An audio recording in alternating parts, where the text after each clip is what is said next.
નમસ્કાર દોસ્તો, રીપી e learning હબની અંદર આપનું ભવ્યાતિ ભવ્ય સ્વાગત છે. આજે આપણે સમજવાનો પ્રયત્ન કરવાનો છે ભારતની નાટ્ય કલા. પ્રાચીન ભારતમાં જે 64 પ્રકારની કલાઓ હતી એમાંથી એક મહત્વનો વિષય એટલે નાટ્ય કલા. હવે નાટ્ય કલાની અંદર આપણે વાત કરીએ તો નાટ્ય કલાનો પરિચય આપો. આજનો આ મુખ્ય વિષય છે આપણો. તો નાટ્ય કલાની અંદર મનોરંજનની સાથે સંસ્કાર આપતી કલા. યાદ રાખજો મિત્રો, આપણે વાત કરીએ છીએ પ્રાચીન સમયની ભારતની નાટ્ય કલા. સ્ટેજ ઉપર ભજવાતા અલગ અલગ પ્રકારના નાટકો અહીંયા તમને દ્રશ્ય દ્વારા સમજાવવાનો પ્રયત્ન કરવામાં આવ્યો છે. નાના મોટા લોકોને, બાળકોથી માંડીને આબાલ વૃદ્ધ બધા લોકોને સંસ્કારની સાથે મનોરંજન પીરસનારી કલા એટલે ભારતની નાટ્ય કલા. એનું સંચાલન કરનાર હોય એને સૂત્રધાર કહેવાય.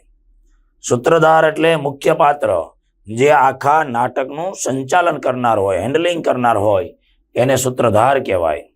અને નાટકની અંદર એક વિદૂષકની જોડી હોય.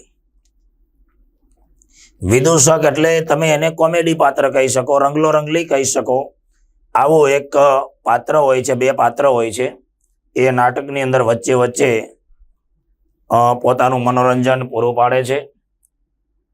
તો પ્રાચીન સમયમાં કેવા ભવ્ય નાટકો ભજવાતા.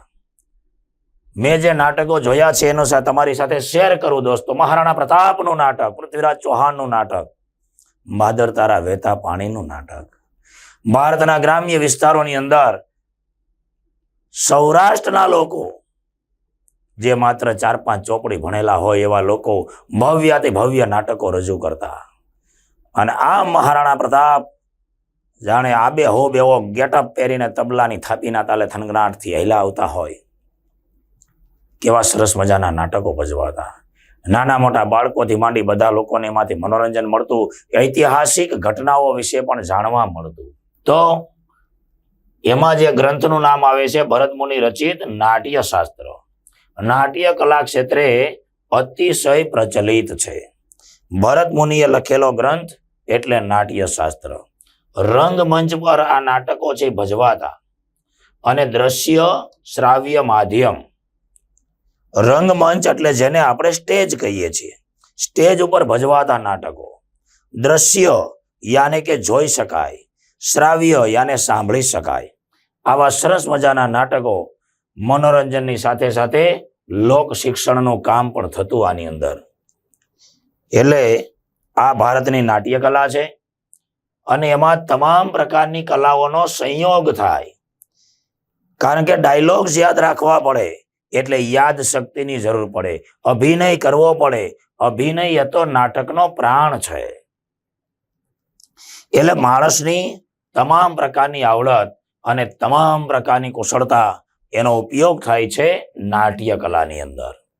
એટલે તો ભરત મુનિએ કીધું છે કે એવું કોઈ શાસ્ત્ર નથી, એવું કોઈ શિલ્પ નથી, એવી કોઈ વિદ્યા નથી, એવું કોઈ કર્મ નથી જે નાટ્ય કલામાં ન હોય. આનો મતલબ એ થાય કે માનવીની તમામ પ્રકારની આવડત, તમામ પ્રકારની કુશળતા, કલાઓ, એનો સમાવેશ, એનો સંયોગ નાટ્ય કલાની અંદર થઈ જાય છે. ભરત મુનિએ લખેલું પ્રથમ નાટક દેવાસુર સંગ્રામ. હેતુલક્ષી પ્રશ્નો માટે મિત્રો, 1 ગુણના પ્રશ્નો માટે આ મહત્વનો ટોપિક છે, યાદ રાખજો. ભરત મુનિએ લખેલું પ્રથમ નાટક એટલે દેવાસુર સંગ્રામ. દેવ અને દાનવો વચ્ચે થયેલો સંગ્રામ. મંદરાચલ પર્વતનો ઉપયોગ કરી વાસુકી નાગના નેત્રા બનાવી અને સમુદ્ર મંથન થયું અને એમાંથી જે અમૃત મળ્યું ને એને અમૃત મેળવવા માટે દેવ અને દાનવો વચ્ચે જે સંગ્રામ થયો એને કહેવાય છે દેવાસુર સંગ્રામ. એને આધારે ભરત મુનિએ લખેલું નાટક છે. મહાકવિ ભાસ એને કર્ણભાર, ઉરુભંગ અને દૂતવાક્યમ. હેતુલક્ષી પ્રશ્નો માટે મિત્રો આ વસ્તુ ખાસ ધ્યાન રાખજો. મહાકવિ ભાસે લખેલા નાટકો કયા? તો કે કર્ણભાર, ઉરુભંગ અને દૂતવાક્યમ. આ 3 નાટકો મહાકવિ ભાસે લખેલા છે. તો અભિજ્ઞાન શાંકુતલમ, વિક્રમો વર્ષિયમ અને માલવિકાગ્નિમિત્રમ આ નાટકો છે એ મહાકવિ કાલિદાસે લખેલા છે. અહીંયાથી એક પેટા પ્રશ્ન એ પણ પૂછી શકાય કે સંસ્કૃત સાહિત્યના પ્રથમ પંક્તિના નાટ્યકાર કોણ? તો એની અંદર વાત આવશે મહાકવિ ભાસ. કર્ણભાર, ઉરુભંગ, દૂતવાક્યમ આ 3 નાટકો મહાકવિ ભાસે લખેલા છે. અને મહાકવિ કાલિદાસે જે નાટકો લખ્યા એમાં અભિજ્ઞાન શાંકુતલમ એટલે દુષ્યંત અને શકુંતલાની પ્રેમ કથા. શકુંતલા જે એક ઋષિપુત્રી હતી અને દુષ્યંત જે એક રાજા હતો, એ બંનેના ગાંધર્વ લગ્ન થાય અને એના જીવનમાં જે દુઃખ પડે એ બધું અભિજ્ઞાન શાંકુતલમની અંદર વર્ણન છે. વિક્રમોર્વશીયમ અને માલવિકાગ્નિમિત્રમ મહાકવિ કાલિદાસના આ સરસ મજાના નાટકો છે. એના પછી નાટ્ય કલાનો જ એક પેટા પ્રકાર એટલે ભવાઈ. પરીક્ષા માટે આ પ્રશ્ન ખાસ અગત્યનો છે મિત્રો, ધ્યાન રાખજો. ભવાઈ 700 વર્ષ જૂની એક વિશિષ્ટ પ્રકારની કલા છે ભવાઈ. હવે ભવાઈ તો મિત્રો તમે શબ્દ સાંભળેલો હોવો જોઈએ કે ભોવાયા આવ્યા. ભોવાયા છે એ ગામડાઓની અંદર, શેરીઓની અંદર આવે અને પોતાની નાટ્ય કલા છે એ રજૂ કરે, એને કહેવાય છે ભવાઈ. હવે તો આ બધી કલા કારીગરી લુપ્ત થતી જાય છે. આ સોશિયલ મીડિયા અને એ બધું જે કાંઈ આવ્યું છે એને કારણે આ લોકોનું આવડત, કલા, કુશળતા બધી ખતમ થતી જાય છે. પણ હજી થોડું ઘણું એ ટકી રહેલું છે.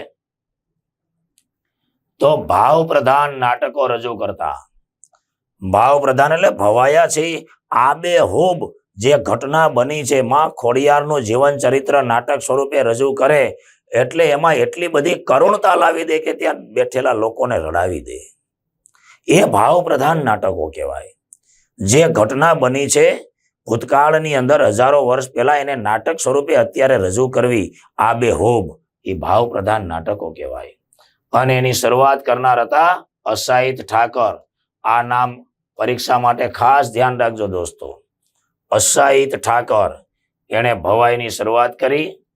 એ લોકોને કોઈ સ્ટેજની જરૂર નથી, કોઈ રંગમંચની જરૂર નથી, કોઈ પડદાઓની જરૂર નથી. એ શેરીઓની અંદર ભજવાતું આ નાટ્ય કલા છે. સોલંકી યુગના શાસન દરમિયાન આ કલાને વધારે પ્રોત્સાહન મળ્યું અને ખૂબ ઓછા ખર્ચે લોકોને એમાં લોક શિક્ષણ મળે છે.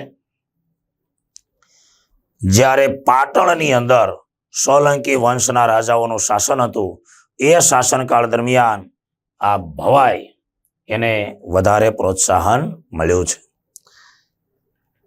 તો મોટે ભાગે પડદા વગર એ ભજવાતા નાટકો છે. એકદમ હળવી શૈલીની રમૂજ, એટલે એમાં વચ્ચે હાસ્ય પણ આવે છે. અને ભૂંગળ નામનું વાદ્ય એ લોકો વગાડે છે. એકદમ ગોળાકાર છે, લાંબુ શરણાઈ જેવું ભૂંગળ નામનું વાદ્ય હોય. શરૂઆતની અંદર એ લોકો આ વાદ્ય વગાડે છે. એની એક ઓળખ છે ભૂંગળ નામનું વાદ્ય. રામદેવનો વેશ, ઝંડા ઝૂલણનો વેશ, કજોડાનો વેશ, આવા અલગ અલગ પ્રકારના નાટકો આ ભવાયાઓ છે એ સ્ટેજ ઉપર રજૂ કરે છે, શેરીઓની અંદર રજૂ કરે છે. એટલે ભૂંગળ નામનું વાદ્ય વગાડી અને માતાજીની સ્તુતિ કરે છે.